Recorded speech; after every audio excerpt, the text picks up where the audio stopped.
massive LNG development project currently underway in Alaska, USA, has set 2031 as the full-scale commercialization date.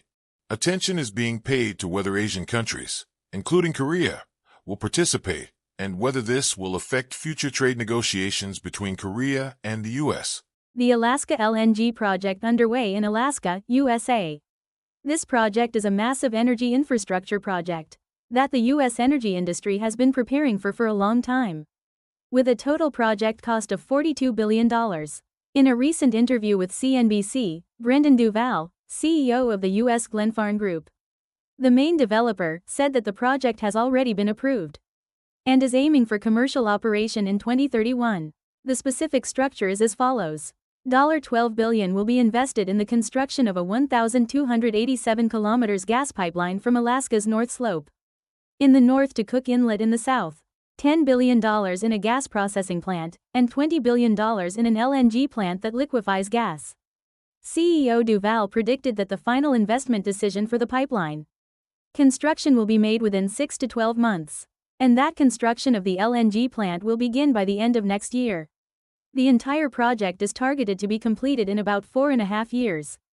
Once completed, the project will have the capacity to produce 20 million tons of LNG annually. This is equivalent to about 23% of the total LNG exports of the United States. Major Asian countries such as Korea, Japan, Taiwan, India, and Thailand are already showing great interest. CEO Duval said that he recently visited Korea and Japan with the governor of Alaska and met with political and business figures.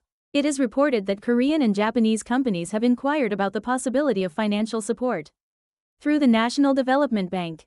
Taiwan's state-run oil company CPC has signed a letter of intent to purchase 6 million tons of gas and has also proposed direct investment. CEO Duval said, this project could be a loose joint venture involving Asian countries, adding, Korea, Japan, and Taiwan do not have to directly own shares. But we are keeping the possibility open. Currently, Glenfarn holds a 75% stake in the project, and Alaska Gasline Development Corporation, AGDC, holds a 25% stake. But not everything is going smoothly. Bob McNally, president of consulting firm Rapidan Energy, pointed out that the Trump administration is pressuring South Korea, Japan, and Taiwan to invest in Alaska LNG. Japan is having difficulty making a decision due to concerns about the high cost, complexity, and risk of the project, while considering diplomatic relations with the United States. In addition, political variables are also an obstacle. If the Democratic Party takes power in the 2028 presidential election, the project could be affected depending on the policy direction.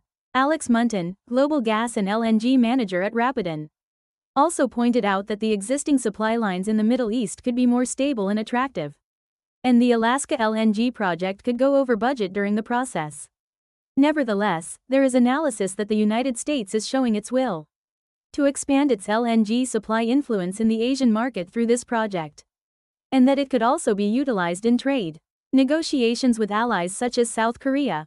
The Alaska LNG project is a complex mix of economic feasibility, political calculations, and energy security. The choices made by Asian countries in the future are likely to have a significant impact, not only on the energy market, but also on the diplomatic landscape.